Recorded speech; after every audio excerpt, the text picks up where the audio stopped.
లౌకికం ఆధ్యాత్మికం అని జీవితాన్ని రెండుగా విభజించి చూస్తుంటాం. మన ఆలోచనలు, ఉద్వేగాలు, వాటికి మనం ప్రతిస్పందించే తీరు, ఇతరులతో సంబంధ బాంధవ్యాలు, ఇదంతా సాధారణ జీవితం.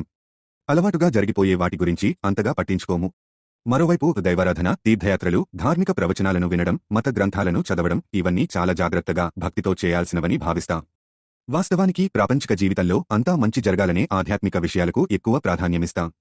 మరి ఆ ఫలితం దైనందిన జీవితంలో కనిపిస్తోందా? మన బాధలకు కారణమైన అసూయ, ద్వేషాలు, కోపతాపాలు, భయాలు, కోరికలు, దుహకం, ఇతర సంఘర్షణలను దూరం చేసుకోగలుగుతున్నామా? కనీసం తగ్గించుకోగలుగుతున్నామా? లేదు కదా. దీనికి పరిష్కారం ఎక్కడుంది? ప్రయోగశాలలో జరిగే ప్రతి ప్రయోగానికి ఒక ఫలితం ఉంటుంది. ఆ అనుభవసారమే క్రమంగా శాస్త్రీయ జ్ఞానంగా మారుతుంది. అలాగే లౌకిక జీవితంలో జరిగే అతి సాధారణ ఘటనను ఒక ప్రయోగ అవకాశంగా చూడవచ్చు. ఆ నిశిత పరిశీలన నుంచే ఆధ్యాత్మిక వివేకం జనిస్తుంది. బాహ్య ప్రపంచంలో ఒక సంఘటన జరగ్గానే దానిపట్ల తక్షణ అభిప్రాయం, తీర్పు లేకుండా మన ప్రతిస్పందనల విషయంలో గాఢమైన ఎరుక, అవేర్నెస్ తో ఉండగలగడమే చాలా కీలకం. అలాంటి స్వీయ ఎరుకే అంతిమ జ్ఞానోదయానికి మొదటి మెట్టు అంటారు జిడ్డు కృష్ణమూర్తి లాంటి తాత్వికులు. ఆధునిక వ్యక్తిత్వ వికాస గ్రంథాల నుంచి ప్రాచీన ఆధ్యాత్మిక చింతన వరకు అన్నింట్లో అంతర్లీనంగా ఉన్న సారాంశమిదే. దీన్ని ఆచరణలో పెట్టడమే మనం చేయాల్సింది. ఉదాహరణకు, ఎవరో మనల్ని తిట్టారు. దానికి వెంటనే బాధపడటమో, లేదా కోపంతో మళ్లీ తిట్టడమో, కొట్టడమో, ఇలా ఏదో ఒకటి చేస్తాం. కోపం వల్ల గొడవ మరింత పెద్దదవుతుంది.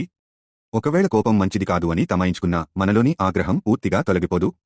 దీనికి భిన్నంగా కోపం కలిగిన వెంటనే అందులో కొట్టుకుపోకుండా ఒక థర్డ్ పార్టీలా ఆ ఆవేశం అనే ఆలోచన నుంచి బయటకు వచ్చి గమనిస్తే దాని తీరుతెన్నులు అర్థమవుతాయి. అప్పుడు కోపం దానంతటదే మాయమవుతుంది. అంటే అనాలోచిత ప్రతిక్రియ స్థానంలో ఎరుకతో కూడిన ప్రతిస్పందన చోటు చేసుకుందన్నమాట. ఇలా లౌకిక వ్యవహారాల్లో ఎరుకను జోడించడమే అసలైన ఆధ్యాత్మిక సాధన. జీవితంలో ప్రశాంతతకు, ఆనందానికి అదే సిసలైన మార్గం. దీన్ని వదిలేసి ఇంకేం చేసినా అది కేవలం కాలక్షేపమే అవుతుంది.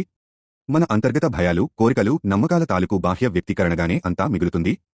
దీనికి భిన్నంగా నిత్య జీవితంలో ప్రతి సందర్భంలోనూ ఎరుకతో ప్రవర్తించగలిగితే అదే నిజమైన పరివర్తన అని తెలుస్తుంది. అదే నిజమైన ధ్యానం. అలాంటి నిరంతర ఎరుకలోనే అలౌకిక ఏకాంతం, నిజమైన ప్రేమ, కరుణలు జనిస్తాయి.